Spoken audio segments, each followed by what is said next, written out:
So, good afternoon or good morning, depending on when you're listening to this. Welcome to Advisor Tech Unplugged. I am Lou Wallace from Money Info. Have been here for 6.5 years and I'm Head of Client Services. And I'm delighted to welcome Matt Clark today from Old Mill Group. He is the Operations Director, and I'll just ask Matt to introduce himself and say a little bit about his role. Good afternoon, and thank you, Lou, for inviting me on. I'm Matt, the Operations Director here at Old Mill for the Wealth Management team. I've been with Old Mill for it's just about 9.5 years now, and sort of my role and responsibility is to make sure that we give our advisors and our clients the best service we possibly can. So I'm responsible for looking after all of our advisor tech, be it our back office system, stroke CRM, client portals and client experiences, and then all of our sort of processes that go around it. As well as heading up our support team, so in which we're structured with our power planners, client managers, and our client service associates. My background before that was I trained as an advisor, so worked in power planning for a few years, and prior to that worked for one of the big four, so Deloitte, and also for Legal & General in their life assurance and annuity business. So quite a broad breadth of experience over the last 15 years or so. Which is why you find yourself in an operations role, I suspect. So, yeah, it's the part I enjoy. It's the part I love, really, as much as anything. As much as I enjoy helping our clients, I just always had that hankering. I think it comes from the family background. My dad was an operations director previously. I spent many an hour sitting in on board meetings and God knows what else for a number of years, and it's kind of in the blood. My background from university is also in operations, and it's the part of me that I think I can bring to the party and the bit I really enjoy. So it was always a natural evolution to move into that sort of space rather than being client facing. And hence why you're here today. So we're here to talk about how, I suppose in a sense, how the advisor and client landscape is changing in a technical sense. And lots of things happen, lots of things change, lots of new tech comes to the fore. And I suppose we've got a few bits we want to tackle today, but the first one would be how Old Mill have tackled and do plan to tackle intergenerational kind of wealth planning in the current climate and beyond, I guess, a little bit. Yeah, I think for us it's been a very fast changing landscape. I think amplified by the impact of COVID, sort of 3.5 years ago. But even prior to that, I think the pace at which technology was moving forward and the way in which it could support the advice process and the delivery to clients was starting to gather pace. And I think for us at Old Mill, the demographic of our clients is more of the elder side of the population. The types of clients that we look after do span into generations, and we try and look after clients all the way through their planning journey. So when they're accumulating their wealth, all the way through decumulation and then into the next generation, specializing in sort of later life services and sort of the trust corporation side as well. So for us, it was really important to make sure that whatever we deliver to our clients, we look to make sure that it can span across the generations. And we're very keen to make sure that there is an opportunity along that planning journey for our clients to be able to bring the next generation along. We actively encourage them to, bring their sons, daughters, the beneficiaries of their wills to meetings at the appropriate time so that they can start to be part of that advice journey. And that's a very simple, step first and foremost, but we need then a way in which we can capture that information. And that's where both our sort of investment into our CRM back office technology and the ability to be able to harness and store information flexibly, but then be able to deliver it back using, for example, the Money Info portal, to give access to clients and also their beneficiaries at the appropriate time. It enables us to be able to securely send messages, but also store a complete snapshot of their wealth, which could be incredibly useful.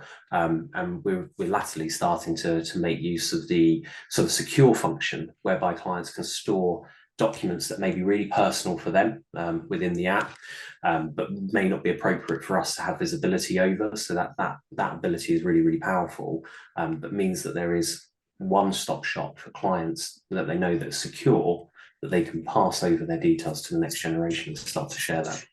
We found that really important as well, where we've got later life cases or clients that have got lasting powers of attorney in place or could be deemed clients with vulnerabilities as well. So being able to provide access to the sort of financial affairs of the client through the app has been a really powerful way in which we can engage with clients and start that intergenerational planning. And is there an appetite for that from the clients, or is it more driven by you as the planners and the advisors? I think there's probably a bit of both. I think occasionally, you certainly get clients asking about, the next generation, and they're looking to make gifts and the like to their family, but maybe not as actively as we would maybe like. And I think we probably take clients along that journey by reassuring them, using cash flow first of all. Cash flow forecasting is really, really powerful in showing a client the snapshot of their wealth, and in most cases that they've got plenty to last them throughout their lifetime in all kinds of different scenarios, and to meet their needs. And then once you've sort of demonstrated that, there's then the part which is okay, so I may have a big inheritance tax liability, or actually I really want to see my children have their first house, or whatever the gift may be. And we try and plan that through with their sort of cash flow exercises. That then gives them the confidence and peace of mind to be able to then start that journey, and involve their beneficiaries at an earlier stage, which then in turn leads to us being able to offer the Money Info portal, and we term it the Your Wealth app, to be able to sort of showcase that and bring it to life, and that's been a real addition to us, a real benefit over the last couple of years. And that's great, isn't it? And we've worked together for a couple of years now through your kind of initial onboarding when you decided to take the portal, and I know you had a controlled launch initially where you issued it to all staff to allow them to add their own investments, pensions, property, that kind of thing, which worked really, really well for you. And you've now gone beyond that and rolled out to a considerable kind of chunk of your client base. And what took you to take? Was it the changing landscape that drove you to take the Money Info portal, or was it another kind of business objective that was in play there? Yeah, I think there's no doubt about it. The landscape changing probably brought it right to the fore. We could stay here and say just timing was coincidental. It probably wasn't, but I think the reality was that we already had a client portal in place. We're an accountancy firm as well as a financial planning wealth management firm. Right. And the portal we had in place for the wealth management side of the business was actually one we shared with our accountancy colleagues. And it was good from a document storage perspective, but it didn't give us that snapshot, the ability to share more data and more information and involve clients in that sort of planning process. And so we've been looking at portals for a number of years, and I think the landscape changing emphasize our needs to do that. Digital signature was a key part as well for us, so ability to add in DocuSign so that applications or any sort of authority could be signed effortlessly, just made the whole process simpler, certainly in early COVID, but moreover, that whole process from start to finish. So for us, the key areas were the secure document side of things. Data security is paramount for our clients, and making sure that we can securely keep their key financial and personal information safe. The intergeneration piece that we talked about, a moment ago, but the ability to transact business and involve clients along that journey, communicating regular touch points, making sure that they're fully aware, but even more recently, involving them through the workflow process, getting them to be able to sign documents quickly, easily, effortlessly, that can then be used with third parties, but also obtaining information at review meetings, making sure that actually the value that we can add to our clients is as maximised as it possibly can be when they're in front of their advisor. They shouldn't be spending huge amounts of time dealing with administration. Really, that should just be a given. And that's where having a portal and an app is really powerful, in that sort of regular touch point and that visibility, as well as involving them in the key actions. That's interesting because so my next question was going to be about efficiencies going through the business, and not necessarily just in a kind of Money Info sense, but you've touched on DocuSign there, and I think anecdotally, and we don't have any stats to kind of back this up at the moment, but we will have at some point, is if a client is asked to sign something electronically, if they've got it on their phone, chances are they're just going to kind of deal with that on their phone, and they can access the portal. They know it's secure, because I know from the work you've done with your clients that you pitch it as the security is really important to Old Mill as a concept, and to kind of look after their data. So if you were to send something in the post, yes, of course, you'd get it signed and it would be sent back to you, but that might take 2 to 3 weeks. a client might be away. If you've got high net worth clients, they may spend a period of time not in the country, but that kind of makes no never mind if you've got an app and a portal, because it can be dealt with there and then. So aside from the kind of signing of documents and the workflow that you mentioned, have you seen any other efficiencies brought to the company either by Money Info or by any other kind of tech options that you make accessible to your clients? Yeah, I think it's a continued evolution within the technology landscape. So, whenever we start to review any sort of technology item, it's always with the end client in mind. So what is it that we are delivering that's going to add value to that client journey? And for us, that certainly for me, my sort of tenure within the operations space started with a bit of a review of our current systems and processes, going through a British standard, and trying to get that accreditation in place to make sure that we were consistent in what we did. And if you can start from a point of consistency, you'll gain efficiency off the back of it, which will then in turn lead to a greater client experience that strengthens the relationship. For us then, it was about making sure our core data was as strong as it possibly could be. Before we were kind of in a happy place to be able to push that front and center through the app and probably take any data from any data source, be it from a third-party provider or our own back office. You won't need to be careful and confident that what you're putting out in front of the client is accurate and represents a fair snapshot of what they've got. So the big part for us was to bring in a CRM system across our entire business. I said we are an accountancy practice as much as we are a wealth management specialist, and we wanted to bring in that CRM technology to make sure that we were able to have a joined up offering to clients to make sure that we were as efficient as we can be and make life as easy as we can in that joined up offering. A replacement of our back office.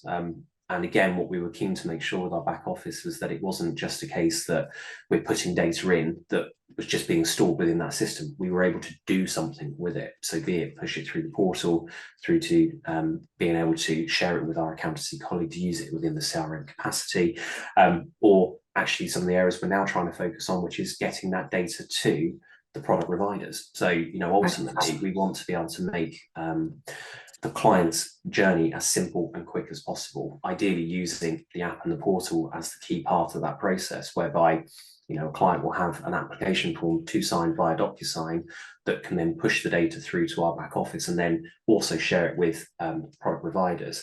Similarly, product providers sharing data back the other way so that the portal becomes that one point of truth. One of the big challenges I think at the moment is there's too many mediums of communication for clients. If you take on a client, in most cases, you'll have your own systems, technology processes from the advisor side. So be it email, be it telephone, be it client portal, but then you've also got that of the third-party provider, and they will have all of the same mediums. And before you know it, you've got 6, 7, 8, maybe 9 different touch points. And what we're very keen to do is make sure that those touch points are minimized through us. We've got the relationship with the client. We want to make sure it's a snapshot of all of their financial affairs, and that we make the advice process as simple as we possibly can. And that was, the kind of the end point of phase one, really bringing in the Your Wealth app, was to be able to take our data front and center, to be able to share it efficiently, share it consistently with clients, and then start to involve them in the process, which, you maybe don't have any statistics at the moment, but certainly from our perspective, we find that turning around application forms is significantly faster through DocuSign and through the app. So, I think our record from sending a DocuSign out with our advice coming back to us and then an account set up with a third-party provider is 24 minutes. So crikey. It's 24 minutes. So that shows the power that the technology can bring. And okay, not all scenarios will go quite as effortlessly as that, but it does show that when you get all of the processes in place, when you've got the right systems and technology and the right education with the clients, the technology can be extremely powerful and flexible as well. And there's a couple of points there. You mentioned that client experience is almost first and foremost in your mind when you're adopting any tech or introducing any new process. So how do you know what the clients want, I guess would be my question.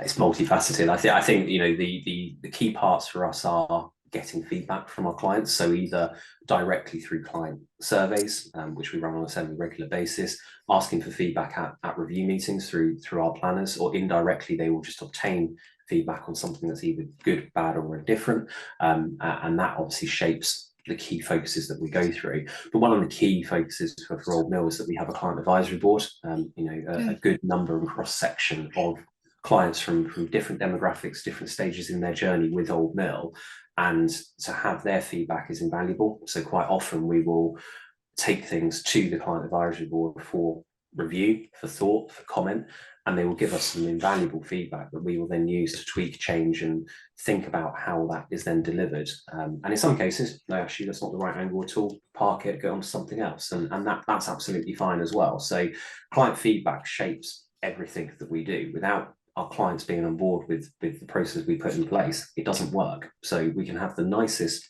set of data, best technology on paper, but if it doesn't deliver what the client is ultimately after, then we're flogging a dead horse here. So it all starts with what does the client want, need, and how can we push those boundaries in order to make sure that we're compliant, efficient, the data secure, but we do it to the highest standard and as quickly as possible. And in terms of kind of because we find this with launching, we implement many new clients all of the time, and sometimes there is a nervousness around, or my clients might not like that, or I've got a client that might not like to log into an app. How have you tackled that particular kind of challenge? Yeah, I think it's the big one for us is the question we always ask the clients and work with them is, do you have online banking? Do you currently converse in that way? And if you do use that system technology and you understand it, then really it's not that difficult to make the jump through to using our portal, using our app, sharing the data and technology in that space. But I think there's also the part of just education around the risks of not using that sort of technology. So, the good old postal system isn't infallible. The amount of posts that went missing, we all saw before Christmas, the delays that were in place, and the images of, mail outside postal delivery services and being stuck there, or worse still, lost. And certainly we had some key documents and things that were lost in transit, that were signed, should have been signed for, should have been delivered, absolutely sort of guaranteed, and they went missing in the ether. We've had documents delivered to neighbours that shouldn't have been delivered to neighbours. So there are instances whereby actually that's just as insecure, if not more insecure. And then we get into the, well, can't you just send me an email type space, and the risks that we all know, and I'm sure you've covered many times before on the risks of using email. And it doesn't matter how much security we have on our systems, our side, and how secure our email servers are, but in that delivery, that transit, you're pushing it back out. And I think the key part for us is therefore education, continued education to clients, and talking through those different circumstances, both on a sort of individual one-to-one basis, or via our advisors who we continue to educate on the data security pieces, or in fact actually running a client webinar seminar, which I know you're kindly joining me on in a couple of days' time. So that education piece, I think, is really important, and more often than not, when you put the context around it, share some hints and tips, share some examples, they usually buy in and recognise that it is of their benefit. And that's exactly what we're trying to do with the portal. It's for their benefit, no one else's. Yeah, absolutely. And I've got a mum and she phoned me a couple of weeks ago and said she'd had an email from, she used to work at a law firm, one of the partners at a law firm, and she stole, Alan Days emailed me about something, and I said, but he's never emailed you and you've been gone kind of 15 years. She said, yeah, I know, I thought it was a bit weird. And I said, so what did you do? She said, I replied to him, and I said, Mum, I've talked to you about this lots of times. Genuinely, if it doesn't feel right, don't respond to it. And it's not about scaring people, it's not about scaring your clients, it's just about making that message clear, isn't it? And you mentioned the webinar that I'm joining you on Thursday, I think, of this week, is just to talk to clients about how important it is, because cyber criminals have come a long way from the classic kind of emails asking for your bank details to transfer lots of money to. It's much more sophisticated than that. So the secure communications is really important and is really simple. A client can log in with their face, their fingerprint. You're right, if they're doing banking, using a portal shouldn't be a major kind of stumbling block. And what about your advisors? How have they engaged with the app and the tech? Yeah, well, in the main, I think like all advisors, you always have different different levels of technical ability within that space and comfort with adopting to change. So I think some of them, wanted to see it and prove it and learn from others. But what we found is that there's been a good number of our advisors who really have adopted it, for a variety of reasons. Data security being one, the flexibility of process, the speed, the efficiency.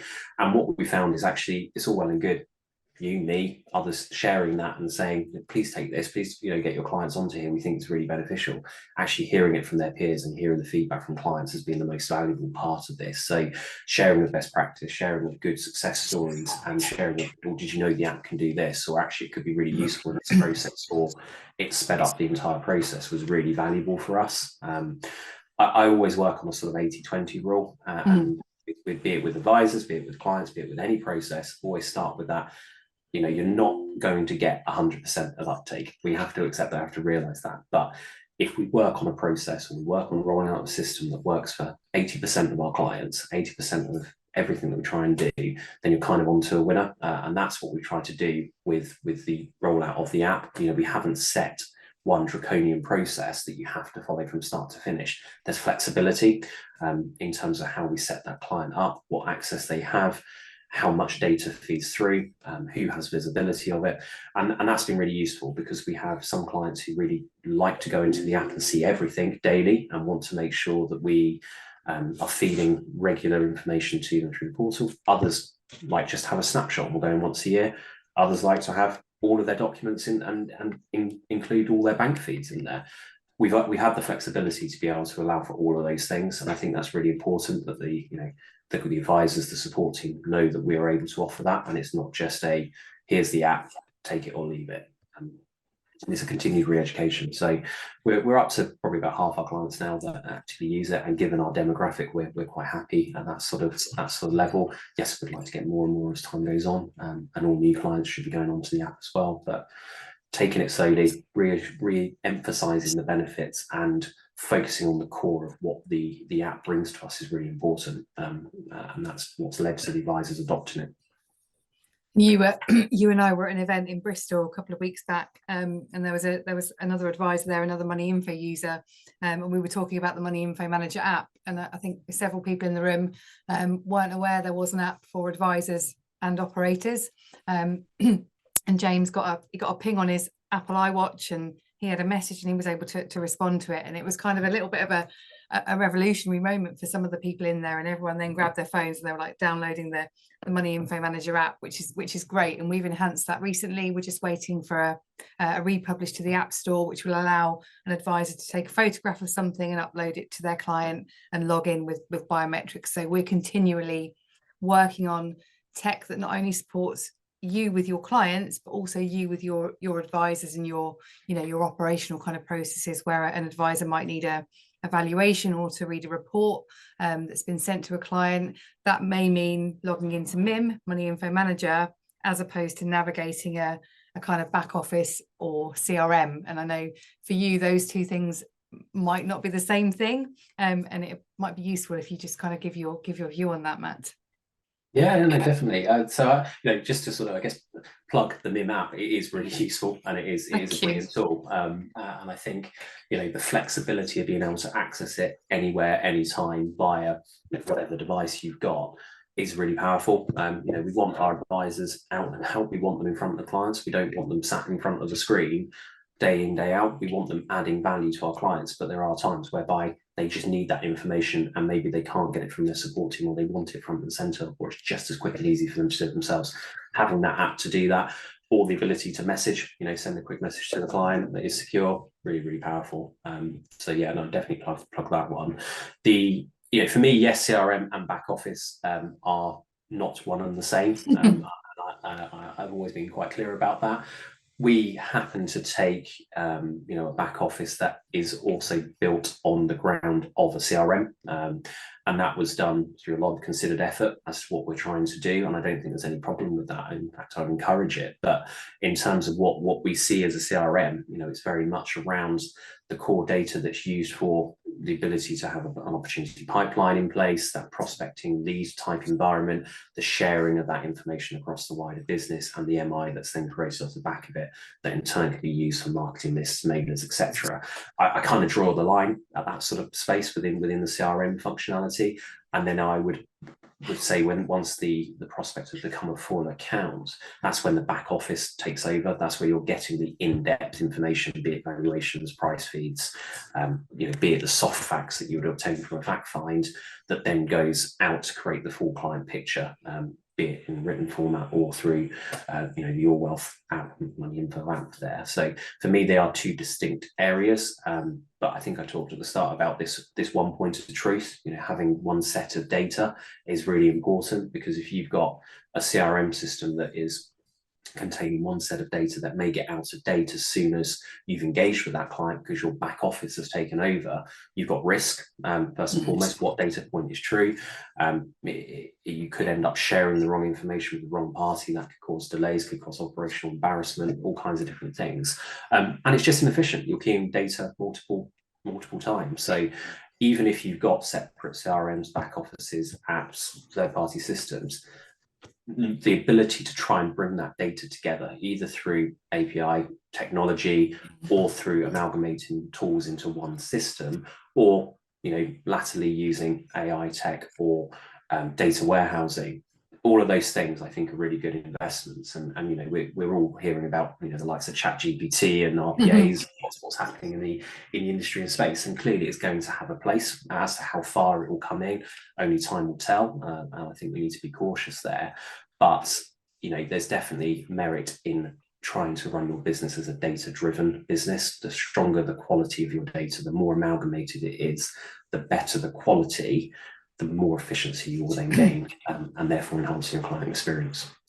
And I heard recently that the quality of data now has an impact on the value of a business. So for those businesses that are looking to be acquired or exit through kind of lifestyle retirement or whatever it might be, actually we've moved on from the value of the ongoing revenue, and obviously that's still a huge factor and very important, but actually the quality of data does score points, and it does allow for that value to be corroborated, if you like. Absolutely. And you've got to think, if your data's poor and stored all over the place, then you're going to be running an inefficient service, which in turn probably means you're not getting the most out of the value from your clients, but two, you're not offering the strongest service, which means there could be a risk of losing that client in a process of acquisition or merger or whatever the process you're going through. But moreover, it's a case that if you haven't got that snapshot, that one point of truth, then you haven't got the ability to be able to really go and offer that efficient service to clients, and therefore you're more likely to be unprofitable, or you might be overcharging that client in order to make your profit. So there's definitely a big link, I think, between data processing efficiency, cost of sale, profit, and therefore value of that book of business. I couldn't agree more. And I guess it's an ongoing process, isn't it? You get a tech stack that you're happy with, but how, as a business, how do you ensure that's still relevant or correct, or where you go out to market to review what else you might need, or how you might change what you're using? Yeah, so I think there's multifacets to that. I think the first one is what we talked about earlier, which is it comes from the client. The feedback that we get from a client really does shape what is the most important parts that we focus on. Secondly, it's our team. What are the areas that our team are struggling with, be it systems, technology, process, most of all, that then inhibit the client experience. So we will run a sort of an all hands week, really a planning week as we call it, at least twice a year, where we take the guys off the floor for parts of the week and we just focus on different areas, different key subjects and topics, to be able to try and really glean that feedback, trying to really understand what are going to be our key focuses for that next quarter or next half a year. So I think that's the kind of looking at your current client base and inward looking, but then there's also the outward looking. So just being part of networks, sharing best practice with peers, sharing that with other like firms that you think actually work very similarly to you is really, really valuable. And, you know, I can't, once again, another plug for your sort of, you know, user forums that you have, I think is extremely, extremely beneficial. You know, we all take something away from those. So, you know, it doesn't matter how involved you are with the app or not, but even more so, actually just wider technology usage. You can glean an awful lot by sharing information, and we're all trying to enhance the industry that we work within. Yes, we're, you know, there's competition, but at the same time, there's plenty of clients to be going around. And, you know, I think for me, it's all about upping the service we offer within our industry, which in turn will lead to better client outcomes, which will lead to more referrals, which will lead to a better service all round for everybody. So, you know, I think that's really important. And then the final one is, you know, just around, actually, we have a set process whereby we review our cash flow, our back office, our CRM, our portal, our platform at least once a year, and using things like, you know, information from Lancat, 360 other service providers to help shape that industry reviews is really helpful. And then just go and talk to those providers, you know, just go through the process on a regular basis. The likes yourselves are developing things all the time, and it doesn't stay still for very long. And even if it's not the right product for you in that moment, continue to work with these providers, continue to review on a regular basis, and then there might just be that tipping point that is really important for you. Thanks, Matt. And you're touching on some bits that are making me think in my head FCA consumer duty, but I think that's probably a podcast for another day. And look, that was really useful. Thank you so much for kind of answering those questions and your contribution. Matt won't mind me saying this, but he's happy if any of you listening want to be introduced and have a chat to him about Portal or wider tech or whatever it might be. And I just take this opportunity, Matt, to thank you for attending today and giving your contribution. It is really appreciated. You're welcome. Thank you for inviting me. And yeah, absolutely. Anybody got any questions or I can help at all, please do just drop me a line. Brilliant. And I'll see you on Thursday for your client seminar. Absolutely. Thank you very much, Lee. Thanks, Matt. Thank you. Bye-bye. Cheers. Bye-bye. Bye.